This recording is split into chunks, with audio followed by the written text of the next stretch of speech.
I mean, Joe Biden last week literally got up there and lectured American parents on how to raise their kids. Yeah. Joe Biden, whatever his good qualities, has no right to lecture anyone on how to raise their children. I mean, are you joking? He should be ashamed. But it's true. But it's true across the board. Yeah. Maybe part of the problem is we have just inept leaders. Yeah, and the thing is, it's also easy to advocate for things that don't affect you. Right. Well, this has been one of the biggest problems all throughout, certainly, it's always a problem, but over the past 18 months especially, and we've seen this, we've all seen the governors and the mayors and prime ministers, whoever they are, out having their parties and going maskless and not socially distancing and doing this and violating all their rules, going on foreign holidays while they're telling their citizens to stay at home and to wear a mask and to, do this and do that. And it's like Animal Farm, just that level of outright hypocrisy that's just been rammed in people's faces. It's the same people who will be screaming defund and abolish the police. Meanwhile, they'll have their own armed security. They'll say that, it's the hypocrisy. It's the hypocrisy. And of course, how many millions of business, I don't know the statistic, how many millions of businesses have been permanently shut down in the USA, right? And the people who made those decisions, they didn't lose a single paycheck. They've been being paid all throughout this whole time. It's easy to advocate for all these policies when they don't affect you.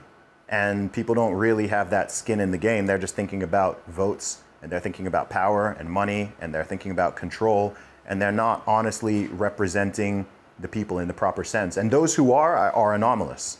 I think that there are individual, say in the USA or wider, there are individual leaders who are thinking more holistically and thinking, okay, how will this actually affect people in the long run? Yes. But they seem to be an anomaly. One of the things that struck me the hardest is how so-called liberal countries, democratic countries have, in many cases, had the most authoritarian approaches to this whole pandemic situation. I know people who have gone to places like Albania and Turkey and the Middle East, et cetera, for increased freedom, right? Leaving places like Canada, the UK, in some cases even the USA, certainly Australia, people who are going to places where you'd imagine, again, during a normal time, you wouldn't think, oh, those are freer countries, but that's where we are now. Yeah. I know two separate people, smart people, rich people who could live anywhere, who've moved to Mexico in the middle of a drug war. Mexico, yeah, exactly. Mexico's out of control. Mexico is one of the scariest countries in the world. And they moved there because it's freer. Yeah. That tells you a lot. So we first noticed you when you put out a video, describe this. So one of the trends across the Anglosphere has been the amelioration, or the attempted, of sex differences. Yeah. There's no difference between men and women. You can change your sex simply by saying so. You possess magical powers that can override biology. You conducted a kind of thought experiment. Explain it for our viewers who haven't seen this. Sure. So back in February 2019, I posted a tweet on Twitter. It was a 9-second video of me doing a 230 kilo deadlift, somewhere around 500 pounds, saying, I keep hearing about how biological men have no strength advantage over women in 2019. So watch me destroy the British women's deadlift record without trying. P.S. I identified as a woman whilst lifting the weight. Don't be a bigot. I had about 18,000 followers on the platform at the time. See, I think that's funny. I just posted it up. I thought it was kind of funny, so I thought, okay. That's totally funny. If I think it's funny, a few other people will think it's funny. Yeah, I might get a couple hundred likes. Next thing I know, this video has blown up internationally. Millions upon millions of views. It's getting covered. Keep in mind, I was there just in the UK minding my business. And next thing I know, it's blowing up in the USA. It's blowing up in Europe. It's blowing up in all these different countries, going viral in different spheres, in the political sphere, the sports sphere, the social commentary sphere. It was just everywhere. People were commenting even in different languages. I was just there looking at my phone, wondering what I'd done. Did you ever get a medal or And he got a prize for shattering the women's deadlift record? What I love is if you Google, actually check this, if you Google UK women's deadlift record, it still comes up with my name. That's awesome. It's the #1 result.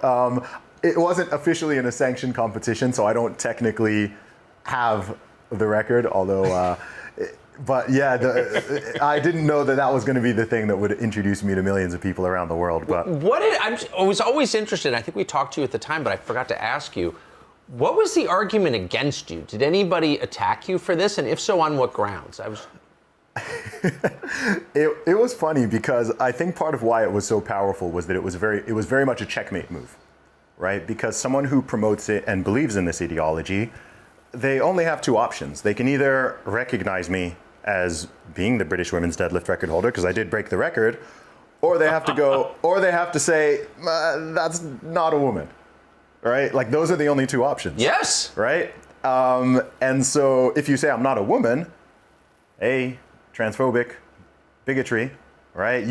If you ask someone, what is a woman, they say a woman is anybody who identifies as a woman.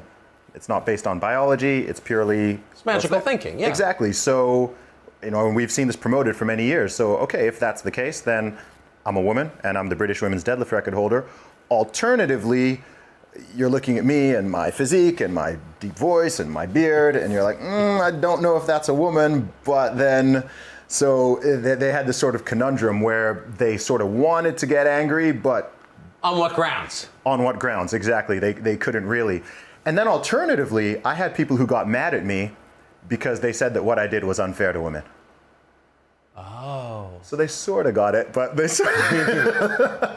also sort of totally missed the point. It was like, yes, you're correct. That's kind of the point. Some people are like, you're not a real woman. What you're doing is unfair to women.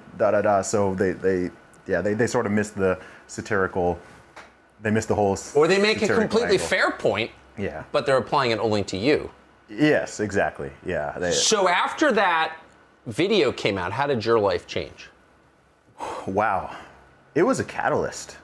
So prior to that video, I've been grinding for a long time. I put out my very first album in 2006.